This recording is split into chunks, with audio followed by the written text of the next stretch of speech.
কিয়ামতের মাঠটা কোথায় হবে দুইটা বর্ণনা আছে, এক হচ্ছে আরাফাতের ময়দানে হবে, দুই হচ্ছে ফিলিস্তিনে হবে, আর শামে হবে। আর ডিউরেশনটা, খেলার ডিউরেশন কতক্ষণ? ফুটবল খেলার ডিউরেশন কতক্ষণ?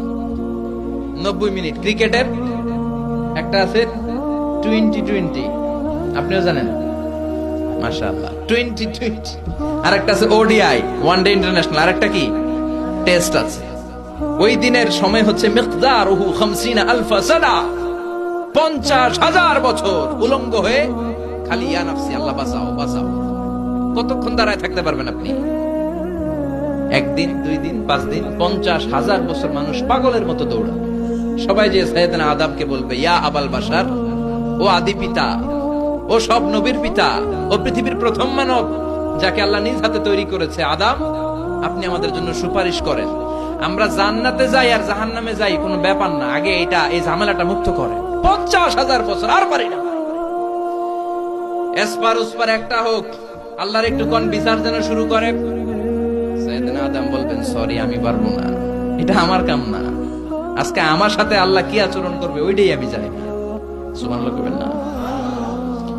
সবাই সাইয়েদনা নূহ আলাইহিস সালামকে ধরবেন। নূহ আলাইহিস সালাম বলবেন, আমিও পারবো না। মুসা আলাইহিস সালাম বলবেন, পারবো না। ইব্রাহিম আলাইহিস সালাম বলবেন, পারবো না। সাইয়েদনা ঈসা আলাইহিস সালাম বলবেন, পারবো না। তবে ঈসা নবী বলবেন, এত জায়গায় দৌড়ে লাভ নাই, জায়গা মতো যাও। কি মতো? আরো জোরে, জায়গা মতো যাও। সবাই বলবে, কোন জায়গায়? সাইয়েদনা ঈসা আলাইহিস সালাম বলবেন, আজকের এই কঠিন দিনে কেউ আল্লাহর সাথে দাঁড়িয়ে টু শব্দ করার মতো ক্ষমতা রাখে না, একজন ছাড়া। ওনার নাম মুহাম্মাদুর রাসূলুল্লাহ সাল্লাল্লাহু আলাইহি ওয়াসাল্লাম। বিশ্বনবী তখন মাকামে মাহমুদে সেজদায় পড়ে থাকবে। সব মানুষের জিকির ইয়া নাফসি। সবাই বলেন, সবার জিকির কি? নবীরাও বলবে ইয়া নাফসি। নবীরাও উম্মতরে চিনে না, উম্মত নবীরে চিনে না। সবার জিকির কি? সবাই কোন? সবার মুখে একটাই জিকির, ইয়া নাফসি। বিশ্বনবী 50,000 বছর মাকামে মাহমুদে সিজদায় পড়ে ওই জিকির করবেন না যেটা সবার জিকির। উনি ওনার জিকির করবেন। ওনার জিকির হলো ইয়া উম্মতি, ইয়া উম্মতি রব্বি হাবলি উম্মতি। হে আল্লাহ, আমার উম্মতকে বাঁচান, আমার গুনাহগার উম্মতকে আপনি মাফ করে দেন। সবার জিকির ইয়া নাফসি, ইয়া নাফসি। বাঁচার জন্য মানুষগুলো পেরেশান হয়ে দৌড়াবে। নবীরও জিকির ইয়া নাফসি, উম্মতেরও জিকির ইয়া নাফসি। কিন্তু বিশ্বনবী 50,000 বছর সেজদায় পড়ে আমাদের জন্য দোয়া করবেন, রব্বি হাবলি উম্মতি। ও আল্লাহ, আমার গুনাহগার উম্মতকে বাঁচান, আমার জন্য দোয়া করবেন, আপনার জন্য, আমাদের জন্য। বিশ্বনবীর কান্নার আল্লাহর সহ্য হবে না। আল্লাহ বলবেন, নবী মাথা তোলেন, আর কাদা লাগবে না, উঠান। ইরফা রাসাক, নবী মাথা তোলেন। সাল তুতা, আজকে আপনি যা চাবেন তাই দিয়ে দেব। ওয়াশফা তুশাফা, যার জন্য শাফাত করবেন আমি কবুল করে নেব। আল্লাহর কথা শুনে আস্থা পেয়ে বিশ্বনবী সিজদা থেকে মাথা তুলে দাঁড়াবেন আর বলবেন, আল্লাহ, দুনিয়ার বুকে সব নবীকে আপনি একটা করে স্পেশাল দোয়া দিয়েছেন। এই দোয়াটারে বলে দাওয়া মুস্তাজাবা, স্পেশাল দোয়া। এই দোয়া করলেই কবুল হয়। সব নবী ভাগে পাইছে কয়টা করে? সবাই বলেন, সব নবীরা ওই একটা দোয়া দুনিয়াতেই করে ফেলেছে, স্পেশাল দোয়া। দাওয়া মুস্তাজাবা করলেই কবুল হয়ে যায়। দুনিয়ার সব নবীরা ওই দোয়াটা দুনিয়ায় করে ফেলেছে, শুধুমাত্র কেবলমাত্র বিশ্ব নবী ছাড়া। বিশ্ব নবী বলেন, লিকুল্লি নবীন দাওয়া মুস্তাজাবা। এই পৃথিবীর সব নবীদের একটা স্পেশাল দোয়া আছে, ওই দোয়াটা করলে আল্লাহ কবুল করে। দাও বিহা, দুনিয়ার বুকে সব নবীর ওই দোয়াটা করে ফেলেছে, আমি ছাড়া। সুবহানাল্লাহ। ওয়া ইন্নী আখতাবিউ দাওয়াতি শাফাআতান লিউম্মতি ইয়াউমাল কিয়ামাহ। আমার ওই স্পেশাল দোয়াটা, আমার ওই দাওয়া মুস্তাজাবাটা দুনিয়ার বুকে যত বিপদে আমি পড়েছি আমার মাথায় এসেছে, দোয়াটা করলেই তো কবুল হবে। কিন্তু কিয়ামতের দিন আমার উম্মতেরা বিপদে পড়ে যাবে, এই কথাটা মাথায় রেখে আমার স্পেশাল দোয়াটা আমি দুনিয়ায় করি নাই। আমার গুনাহগার উম্মতের জন্য কিয়ামতের দিন ওই দোয়াটা রেখে দিয়েছি। ওই দোয়াটা আজও আছে, বিশ্বনবী আমাদের জন্য করবেন, আমাদের জন্য ওই দোয়াটা রেখে দিয়েছেন, আমার জন্য, আপনার জন্য, আমাদের সবার জন্য। আল্লাহু আকবার। বিশ্বনবী কাঁদতে কাঁদতে মাথা তুলবেন, বলবেন আল্লাহ, দুনিয়াতে সব নবীরা স্পেশাল দোয়া করেছে, আমি করি নাই, এবার আমি আমার স্পেশাল দোয়াটা করতে চাই, আপনি কবুল করবেন কিনা বলেন। আল্লাহ বলবেন, নবী কি আপনার দোয়া বলেন? বিশ্বনবী বলবেন, আমার একটা উম্মত যার অন্তরের মধ্যে যাররা পরিমাণ ঈমান আছে, একবার আপনারে আল্লাহ বলে ডেকেছে, একবার আমি বিশ্বনবীর উপর দুরূদ পড়েছে, একবার শাহাদাতের বাণী আমার যে গুনাহগার উম্মত দুনিয়ার বুকে থেকে ঘোষণা দিয়েছে, ওই একটা উম্মত যদি জান্নাতে ঢুকতে না পারে, আপনি আমারে জান্নাতে ঢুকাতে পারবেন না। আল্লাহ বলবেন, সাল তুতা, সাল সাল তুতা ওয়াশফা তুশাফা, শাফাত করেন নবী, করেন। যার জন্য দোয়া করবেন আমি কবুল করে নেব। দুনিয়াতে বিশ্বনবী কম কষ্ট সহ্য করে নাই। 3 বছর শিয়াবে আবি তালেবে জেল খেটেছে। কয় বছর? দুর্ভিক্ষের বছরগুলোতে বিশ্বনবীর পেটে দানা পানি ছিল না। কলিজার টুকরা হাসান হুসাইন কই মাছের মতো ছটফট করেছে, জামিনে ক্ষুধার জ্বালায় বেহুশ হয়েছিল। বিশ্বনবী যদি ওই স্পেশাল দোয়াটা করতেন, জান্নাত থেকে খাবারের বস্তা পাঠিয়ে দিত কে? ওই দোয়া করছিলেন? জেলখানায় আল্লাহরে বলছিলেন, আল্লাহ স্পেশাল দোয়া করলাম, জেল থেকে মুক্ত করে দেন, করছিলেন? যুদ্ধের ময়দানে নিজের দাঁত ভেঙেছে, উহুদের ময়দান সাক্ষী, বিশ্বনবীর মুবারক রক্তে উহুদের ময়দান রঞ্জিত হয়েছে। সেদিনও বিশ্বনবী ওই দোয়াটা করে নাই। চিল্লায় বলেন ঠিক কিনা?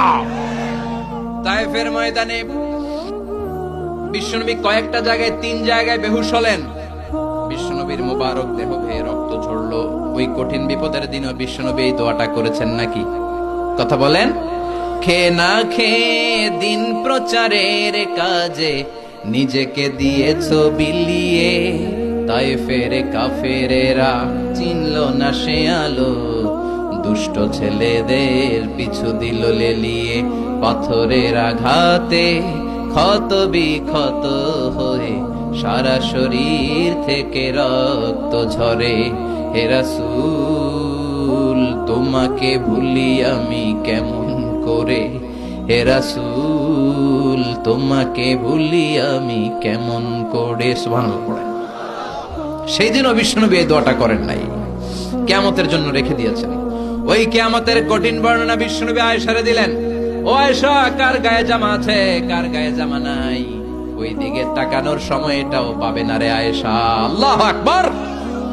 এরপর আল্লাহ বিশাল একটা নিক্তি পাল্লা আনবেন, যেটার নাম মিজান। যেটার নাম কি? আমার নামে নাম। কোরআনে মিজানের কথা আছে না নাই? আল্লাহ তাতগাউ ফিল, এই মিজানের বহুবচন হলো মাওয়াজিন। তাফসীর শিখে যান আজকে। মিজানের বহুবচন কি? সবাই কোন আর জোরে, মিজানের বহুবচন কি? আল্লাহ বললেন, ফাআম্মা মান সাকুলাত মাওয়াজিনুহু ফাহুয়া ফি ঈশাতির রাদিয়া। সেদিন যার নেকের পাল্লা ভারী হয়ে যাবে, সেদিন আল্লাহ বিচার বসাবেন, মিজান রাখবেন। মিজানের পাল্লায় সব কাজগুলো ওজন দেয়া হবে। ফাআম্মা মান সাকুলাত মাওয়াজিনুহু ফাহুয়া ফি ঈশাতির রাদিয়া। সেদিন যার নেকের পাল্লা ভারী হয়ে যাবে, সে আনন্দে থাকবে, সে উল্লাস করতে থাকবে। সুবহানাল্লাহ। আল্লাহ আমাদের নেকের পাল্লা ওই দিন ভারী করে দিও। এই মিজান মানে দাড়ি পাল্লা না, মিজান মানে দাড়ি পাল্লা নয়, মিজান মানে নিক্তি পাল্লা। নিক্তি পাল্লা বুঝেন তো? দাড়ি পাল্লা দিয়ে আলু মাপে, চাল মাপে, ডাল মাপে। 2-4টা ডাল বেশি গেলেও সমস্যা নাই, আবার কম গেলেও যিনি নিচে তার বেশি ক্ষতি হবে না। কিন্তু স্বর্ণ, রৌপ্য আর ডায়মন্ড কি দাড়ি পাল্লা দিয়ে মাপা যায়? ওইটা মাপে কি দিয়ে? নিক্তি পাল্লা। ওই নিক্তি পাল্লায় মাথার একটা চুল টেনে রেখে দিলেও মিটারে ওটার ওজন উঠবে। কারণ নিক্তি পাল্লা ডাইলের মতো বেশি দিয়ে দেওয়া যায় না। স্বর্ণ কি বেশি দেওয়া যায়? আবার বেশি রাখা যায়? এজন্য আল্লাহ বললেন, ফামাইয়া আমাল মিসকালা যাররাতিন খাইরান ইয়ারা। সূক্ষ্ম অ্যাটম পরিমাণ ভালো করলে দেখবা। ওয়ামাইয়া আমাল মিসকালা যাররাতিন খাইরান ইয়ারা। একবার বললেন খাইরান ইয়ারা, আর একবার শাররান ইয়ারা। ভালোটা করলে যেমনি দেখবা, খারাপটাও দেখবা। যাররা মানে অ্যাটম। শীতকালে টিনের ঘর আছে কার কার? দেখে হাত তোলেন। আলহামদুলিল্লাহ, আপনারা সুখী মানুষ, হাত নামান। আপনাদের টিনের ঘর আছে। টিনের ঘরের চালে যাররা, ফামাইয়া আমাল মিসকালা যাররাতিন খাইরান ইয়ারা। যাররাটা কি? যাররার তাফসীর শুনেন। টিনের ঘরে মাঝে মাঝে টিনের চালে ছিদ্র থাকে না? কথা কয় না? শীতের সকালে ওই টিনের চালের ছিদ্র দিয়ে দেখবেন সূর্যের একটা চিকন আলো নিচের দিকে পড়ে। ঘরের অন্য কোথাও আলো নাই, এখানে একটা চিকন আলো আছে না নাই? ওইটা সামনে যাবেন, সামনে গেলে দেখবেন এই আলোটার মধ্যে ছোট্ট ছোট্ট ধূলিকণা আর বালিকণা আছে না নাই? ঘরের অন্য কোথাও এই ধুলাগুলা দেখা যায় না, কিন্তু এই চিকন সূর্যের রশ্মিটার মধ্যে তাকালে ছোট ছোট ছোট ছোট ক্ষুদ্র ধুলি দেখা যায়। এই ধুলির নাম হচ্ছে যাররা। আল্লাহু আকবার। ফামান ইয়ামাল মিসকালা যাররাতিন খাইরান ইয়ারা। শীতের রাতে, শীতের দিনে টিনের ঘরে টিনের ছিদ্র দিয়ে সূর্যের আলোর সাথে যে ছোট্ট ছোট্ট ধুলিকণা দেখা যায়, এই ধুলিকণা পরিমাণ ভালো করলে সেটাও আমলনামায় তুলে দিবে কে? ধুলিকণা পরিমাণ খারাপ করলেও তুলে দিবে কে? যার আমলনামা ভারী হয়ে যাবে সে তাকবীর দিবে, লিল্লাহে তাকবীর, উল্লাস করবে। তার সামনে থেকে এনে ডান হাতে আমলনামা দেয়া হবে। ফাআম্মা মান উতিয়া কিতাবাহু বিয়ামিনিহি ফাসাউফা ইউহাসাবু হিসাবান ইয়াসীরা ওয়া ইয়ানকালিব ইলা আহলিহি মাসরুরা। সুবহানাল্লাহ পড়েন। যাদের নেকের পাল্লা ভারী হয়ে যাবে তাদের আমলনামা সামনে থেকে সে ডান হাতে দেয়া হবে। সে উল্লাস শুরু করে দিবে, তার চেহারাটারে পূর্ণিমার চাঁদের মতো উজ্জ্বল করে দিবে কে? ও আল্লাহ, ওই কঠিন বিচারের দিনে আমাদের মিজানের পাল্লা তুমি ভারী করে দিও।